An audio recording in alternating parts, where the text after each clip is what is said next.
भट्टी नाम का कोई बंदा था, उसने स्थापना की थी।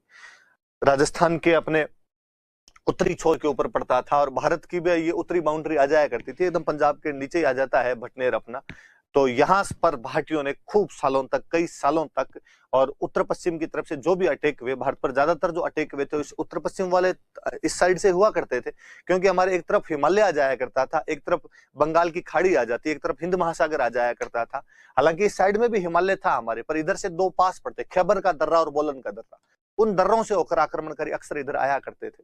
और वो जो आक्रमणकारी आते थे उनको रोकने का काम इस साइड के लोग करते। और भटनेर के अंदर बैठे भाटियों ने उस अपने कर्तव्य को कई सालों तक निभाया था, इसलिए भाटियों की उपाधि पड़ी उत्तर भड़किवाड़।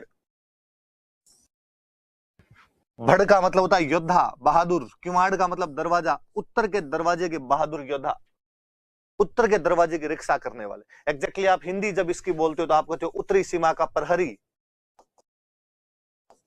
तो भाटियों ने लंबे समय तक इस उत्तरी सीमा की रक्षा की भटनेर के किले में बैठकर, इसलिए उपाधि पड़ गई इनकी उत्तरी सीमा का प्रहरी, उत्तर भड़ किवाड़। तो भड़ का मतलब बहादुर, या आप वैसे कहो तो सेफ्टी गार्ड, एक तरह के सिक्योरिटी गार्ड ऑफ नदन, जो बॉर्डर है आपका, उत्तरी सीमा जो थी, नदन बाउंड्री जो थी, नदन फ्रंटियर जो आपका था, उसकी रक्षा करने वाले कोई थे तो भाटी थे।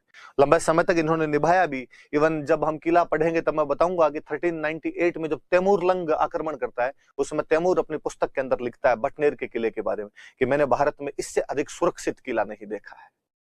इसका मतलब वहां पर उसको जोर ज्यादा आया होगा लड़ने में, उस पर कब्जा करने के अंदर। तो उस भटनेर के किले की वजह से भट्टी ने भटनेर के किले की स्थापना की थी। और भट्टी के बाद में एग्जैक्टली भाटी लगने लगा। पहले तो यदुवंशी हुआ करता था, पर यहाँ से भट्टी के बाद में वो नाम चेंज हो गया। जैसा कि मैं बताता हूँ भगवान राम का वंश इक्ष्वाकु वंश था, पर बीच में रघु हुए तो रघु की वजह से हम उनको रघुवंशी भी कहते हैं। वैसे वैसे भट्टी के बाद में इन यदुवंशियों को क्या बोलने लग गए थे, भाटी बोलने लगे थे। वो एक ब्रांच भाटी के नाम से पॉपुलर हो गई थी। और भटनेर के किले की वजह से इनको क्या कहा जाने लगा, उत्तर भड़किवाड़। हालांकि कहानियां ये भी है कि जैसलमेर में एक राजा हुए थे विजयराज सेकंड, और विजयराज सेकंड गुजरात के चालुक्य राजा जयसिंह सिद्धराज की बेटी से शादी करने के लिए गए थे। और तब जो उनकी सासू थी उन्होंने उस समय कहा था इनको सबसे पहली बार कि आप उत्तर भड़किवाड़ हो, उत्तर की सीमा की रक्षा करने वाले हो। और उसके बाद उन लोगों ने वो उपाधि लगानी शुरू कर दी उत्तर भड़किवाड़ की। आप ये पीछे हम जब लोगो देख रहे थे तो एक लोगो और देख रहे हैं जिसके अंदर ये लिखा हुआ भड़किवाड़ भाटी। एग्जैक्टली इस वाले में नीचे कटा हुआ है थोड़ा सा, पर इसमें पूरा लिखा हुआ है उत्तर भड़किवाड़ भाटी। तो एग्जैक्टली पूरा तो उत्तर भड़किवाड़ भाटी है, तो याद रखना आप। तो ये दो उपाधियां, कोई पूछे कि उत्तर भड़किवाड़ भाटी किसे कहा जाता है तो भाटियों को कहा जाता है, और कोई उत्तर भड़किवाड़ किसे कहा जाता है तो भाटियों को। कोई पूछे छत्राला यादवपति किसे कहा जाता है तो भाटियों को कहा जाता है। दोनों कारण मैंने बता दिए कि ऐसा क्यों कहा जाता है।